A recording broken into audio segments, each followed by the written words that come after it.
जिस्म से मुख्तलिफ बीमारियां ख़त्म करने के लिए जिस्म के अंदर जो जमा शुदा गंदे मादे होते हैं उन्हें जिस्म से बाहर खारिज होना बहुत ज़रूरी होता है।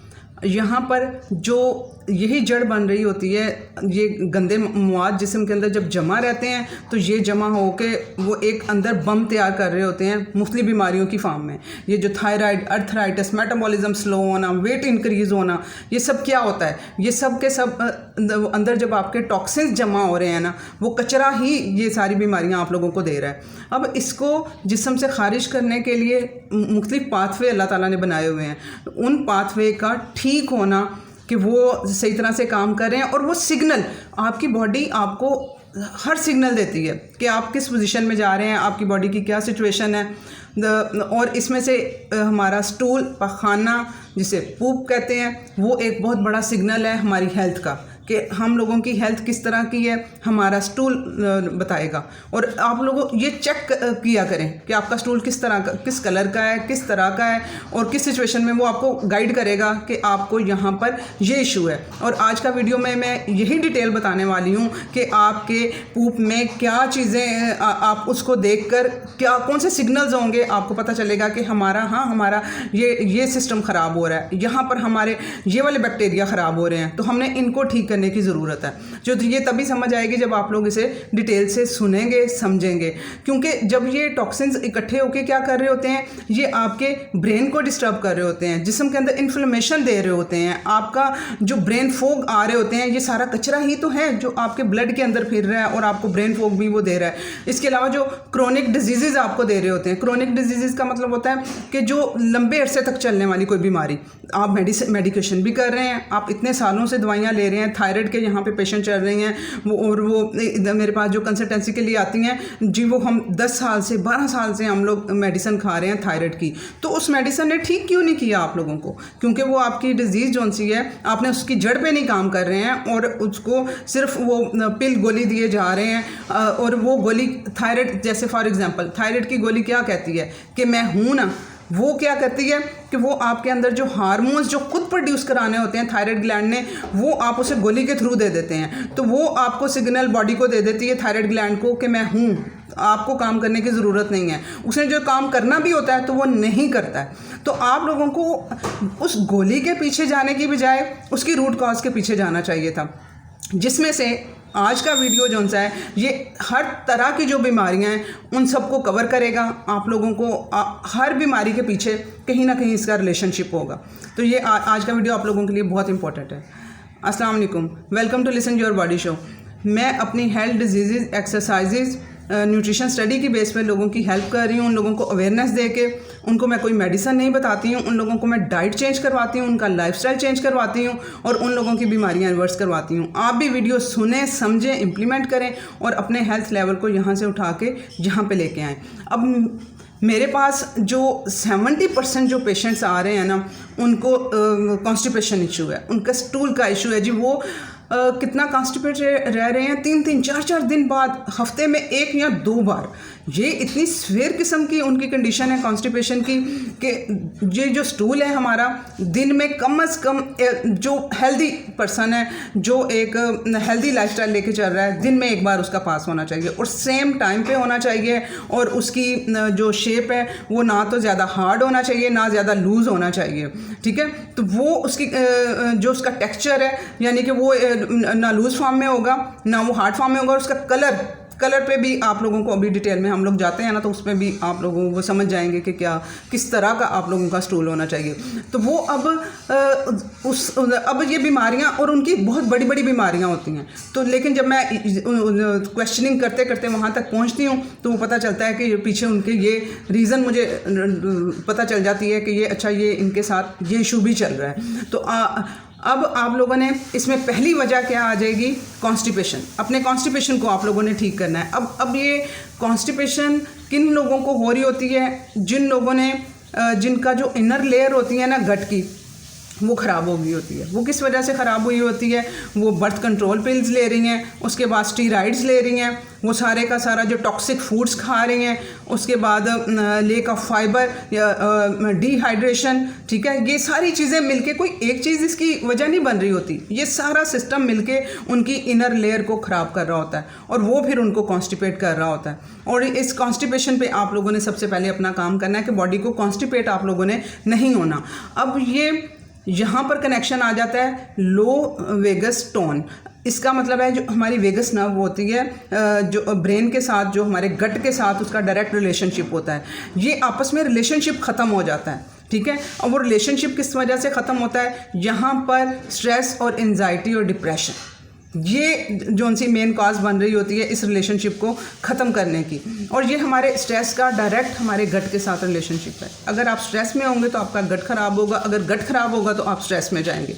ये आपस में एंजाइटी होना शुरू हो जाएगी। जिन लोगों को डाइजेशन का इशू होता है, वो खाना खाते हैं, उनका नहीं जब पच रहा होता, नहीं हजम हो रहा होता, तो वो एंजाइटी में आ जाते हैं, ठीक है, डिप्रेशन होना शुरू हो जाता है। तो कुछ लोगों का कि लाइफ में बहुत ज़्यादा स्ट्रेस है, बहुत ज़्यादा डिप्रेशन में चल रहे हैं, तो उनका गट डिस्टर्ब होगा, डायरेक्ट सिग्नलिंग हो रही होती है। और जब ये सिग्नलिंग बिल्कुल कट डाउन हो जाती है तो हर टाइम जो सा बॉडी है वो फ्लाइट एंड फाइट मोड में रहती है। इसका ये मतलब है कि आप लोगों को स्ट्रेस मिल रहा है, आप मैनेज नहीं उसे कर पा रहे हैं, आपको आपके जो एड्रीनल ग्लैंड्स हैं वो कोर्टिसोल हार्मोन रिलीज़ करी जा रहे होते हैं। आप लोगों को वो थोड़े से स्ट्रेस को भी वो कोर्टिसोल हार्मोन रिलीज़ होता है, लेकिन वो सिग्नलिंग नहीं जा पा रही होती, तो वो उसको मैनेज नहीं कर पा रहे होते। वो बार बार वो सारा जो सा ना, और वो ज़्यादा रिलीज़ होता जाता है, उसकी जो सी बैलेंस जो सा आउट हो जाता है। तो इस वजह से स्ट्रेस से आप लोगों ने खुद को डीप ब्रीदिंग करके अपना स्ट्रेस लेवल आउट करें। यहाँ पर मेरे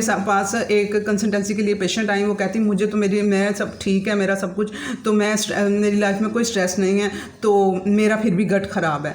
लेकिन अब गट की वजह से उसे एंजाइटी हो रही थी, उसे डिप्रेशन उसे मिल रहा था। जब उसने अपनी डीप ब्रीदिंग पे और जो डाइट पे सारा कुछ काम किया तो उसका वो सारा कुछ चला गया। तो आप लोगों ने इस वजह से इसे स्ट्रेस को छोटा मत लिया करें, इसका डायरेक्ट हमारे उसके साथ रिलेशनशिप होता है, ठीक है। अब यहाँ पर मैंने कहा है कि कॉन्स्टिपेशन जो सी है वो बीमारियों की जड़ बन रही होती है। अब हमने कॉन्स्टिपेशन पे कैसे काम करना है? हमने अपने गट बैक्टीरिया पे काम करके, गट बैक्टीरिया पे काम करेंगे, उसे वैरायटी ऑफ फूड देंगे, डाइवर्सिटी ऑफ फूड देंगे। डाइवर्सिटी ऑफ फूड का मतलब है कि मुख्तलिफ तरह के उसे खाने गट को देना। सिर्फ ये नहीं कि आप लोगों ने वो एक ही तरह का जो है ना वो रोटी सालन, जो पाकिस्तान इंडिया में ट्रेंड चला हुआ है, रोटी सालन के अलावा हमारे पास कोई ऑप्शन ही नहीं होती है।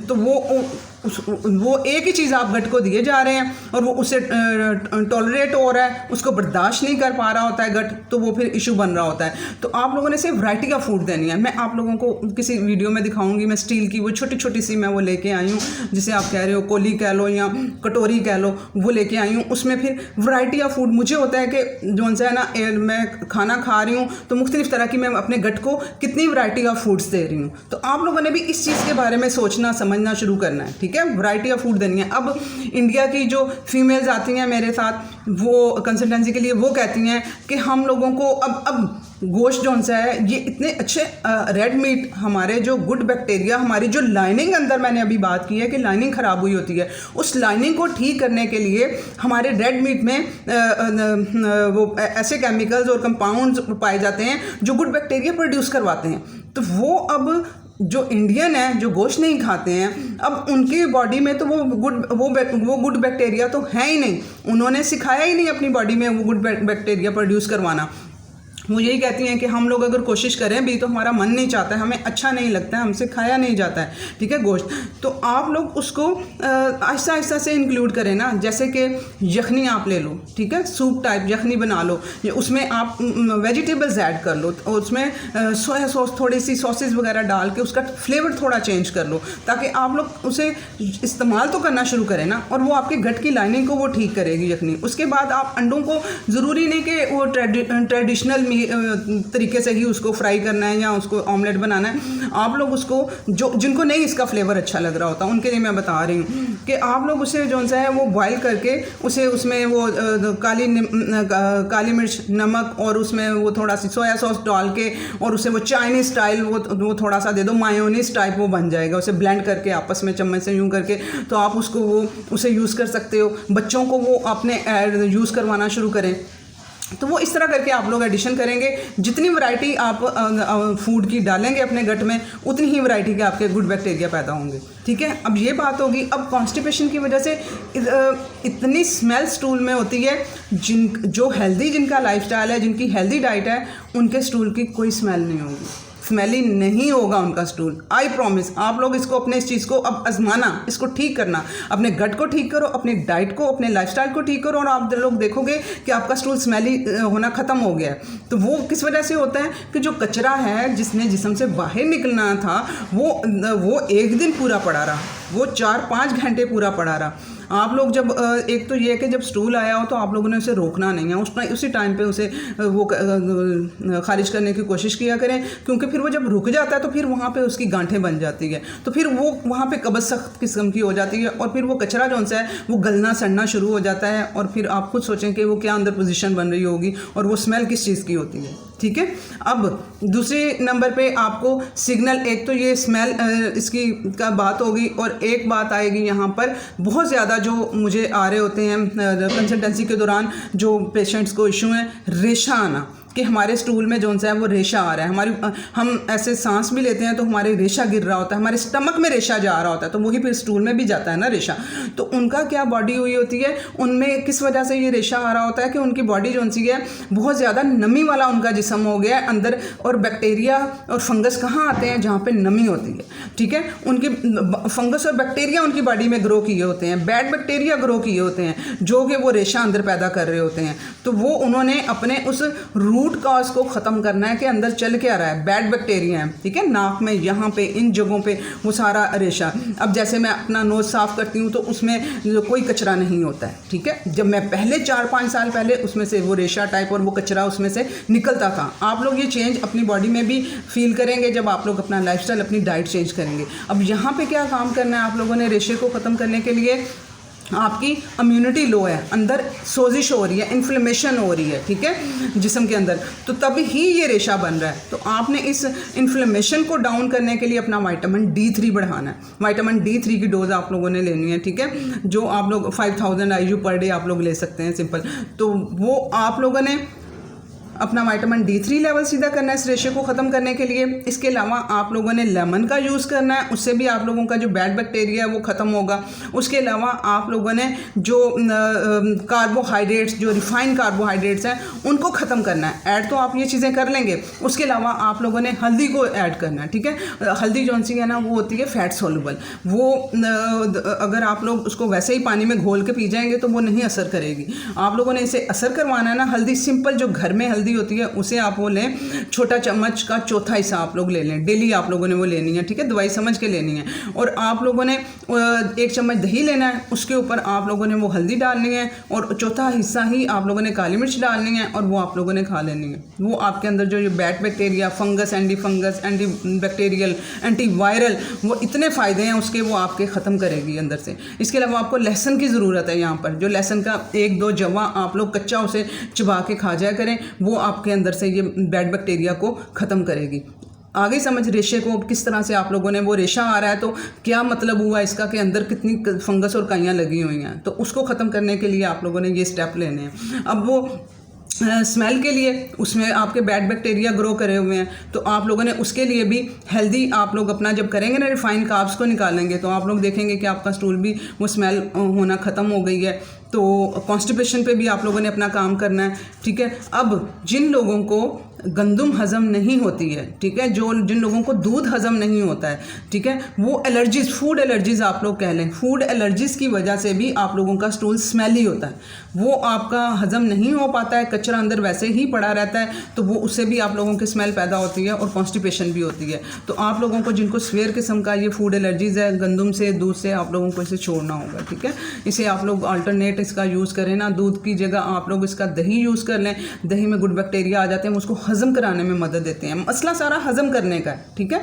खुराक में वो ख़राबी नहीं है, दूध बहुत अच्छी चीज़ है, लेकिन अब के ज़माने में अच्छी चीज़ नहीं रह गई है। उसे हमारे मैदे बर्दाश्त नहीं कर पा रहे हैं, हमारी आंतें बर्दाश्त नहीं कर पा रही हैं। उसके साथ जो हार्मोन्स हुए हुए हैं, जो सारा कुछ उनको ग्रेन्स दिए गए हैं इतने ज़्यादा, वो हमारा स्टमक एसिड उस लेवल का रहा ही नहीं है। स्ट्रेस इतने ज़्यादा है हमारी ज़िंदगियों में, तो हम कैसे उसे हज़म कर सकेंगे।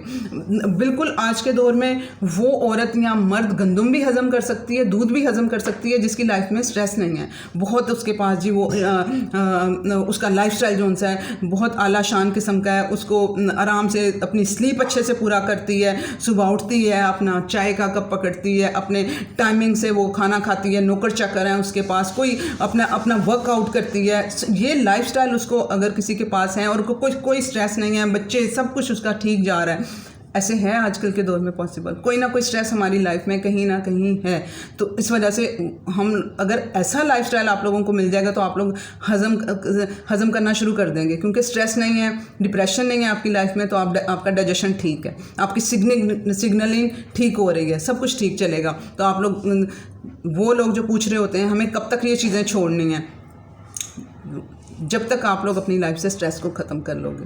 जब नहीं होगा आपकी लाइफ में स्ट्रेस, आप लोग ये चीज़ें हज़म करना शुरू हो जाओगे, तब आप लोग इन चीज़ों को दोबारा अपनी इंक्लूड कर सकते हो अपनी डाइट में। अगर ऐसा है नहीं है स्ट्रेस, अब मेरे साथ भी बहुत ज़्यादा डिप्रेशन, स्ट्रेस, आप लोगों के मैसेजेस चैनल के ऊपर पढ़ना स्ट्रेस देता है, मैसेजेस पढ़ना स्ट्रेस है। ये आप लोग भी जो उनसे ना व्हाट्सएप वगैरह पे जो मैसेजेस हैं वो उसकी जो है उसकी आवाज़ उसकी बंद रखा करें, ताकि आप लोगों को बार बार सिग्नल ना आए, और ये ब्रेन को स्ट्रेस देते हैं। मुख्तलिफ तरह का ये स्ट्रेस होता है, ठीक है। ये ज़रूरी नहीं कि स्ट्रेस सिर्फ मार कुटाई वाला ही होता है, ये इस तरह वाले भी स्ट्रेस होते हैं। तो आप लोग इन चीज़ों से अपने स्ट्रेस को कम करने की पूरे दिन में कोशिश किया करें, ठीक है। तो इस वजह से मेरे पास भी आप लोग ये समझ रहे होंगे कि शायद मेरे पास कोई जादू की पुड़ी है, मैं अपने आप को फिर वो मैनेज कर रही होती हूँ, अपने स्ट्रेस को, कि किस तरह से अपने डिप्रेशन को किस तरह से डाउन करना है, और किस तरह किन किन चीज़ों को लेके मैं आऊँगी, तो फिर लेके साथ चलूँगी। क्योंकि चैनल छोड़ देना नहीं है कि मैं चैनल छोड़ दूँ और मैं सिर्फ अपनी जॉब करूँ और घर करूँ, दो चीज़ें मैं ईज़िली मैनेज कर सकती हूँ। चैनल, स्टडी, ये दोनों चीज़ें मेरे लिए ज़रूरी हैं, इन दोनों को मैंने भी साथ लेके चलना है। तो इसके लिए मुझे अपने स्ट्रेस को मैनेज करना होगा, अपनी लाइफ को मैनेज करना होगा, और जो मैं कर रही हूँ इंशाल्लाह ताला with the passage of time और मज़ीद अच्छा हो जाएगा। अच्छा, अब यहाँ पर इसकी बात होगी। अब यहाँ पे जिनका स्टूल येलो कलर का होता है, लाइट कलर का होता है, उनको खुश होने की ज़रूरत नहीं है कि जी साफ़ सुथरा है या कोई बिल्कुल वो क्लियर है हमारा स्टूल।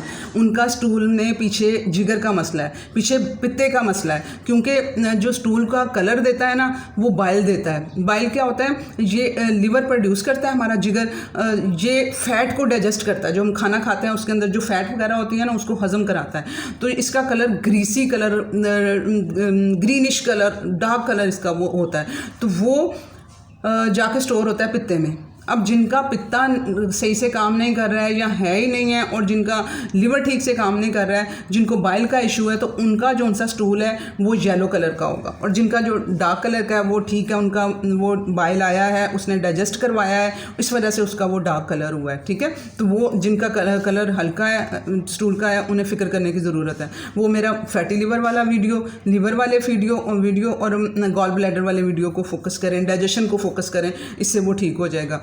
उसके अलावा जिनका स्टूल ऊपर तैर रहा होता है, ठीक है, फ्लोट कर रहा होता है, वो भी, उनको भी फिक्र करने की ज़रूरत है। वहाँ पे भी ये बाइल ही आ जाता है। उसका फ्लोट का मतलब है कि वो इसलिए तैर रहा है कि वो उसमें फ़ैट डाइजेस्ट नहीं हुआ आपके खाने में, ठीक है।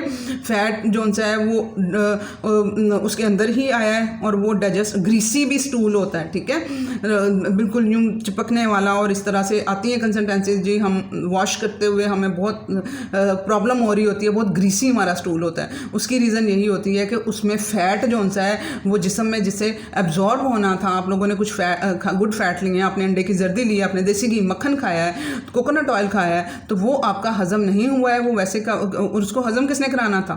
बाइल ने। अभी तो मैंने बताया कि जो बाइल है हमारी फ़ैट को डाइजेस्ट करता है, तो वो आपका पीछे जिगर या उसका पित्ते का मसला है, आपका बाइल अच्छे से प्रोड्यूस नहीं हो रहा है, तो वो उसको क्लियर नहीं कर रहा है, उसे डाइजेस्ट नहीं कर रहा है, और वो वैसे ही जिस्म से बाहर हो रहा है, फ्लश आउट हो रहा है। और इन लोगों को ये भी फिक्र करने की ज़रूरत है कि इनका विटामिन D3 अगर ये लोग ले रहे हैं सप्लीमेंट के थ्रू, हल्दी ले रहे हैं, तो ये चीज़ें उनको नहीं लगेंगी जिनका फ़ैट डाइजेस्ट नहीं होगा, क्योंकि बॉडी में फ़ैट का होना, गुड फैट का होना ज़रूरी है विटामिन D3 को हज़म कराने के लिए, अच्छे से काम कराने के लिए, और हल्दी को अच्छे से काम कराने के लिए। तो ये अब देखो किस तरह से लिंक आपस में इन चीज़ों के बन रहे हैं। तो आई होप ये वीडियो इन्फॉर्मेटिव था, इसे प्लीज़ शेयर करें, और समझ के इसे आप करेंगे तो आसान हो जाएगा आपके लिए। अल्लाह हाफ़िज़।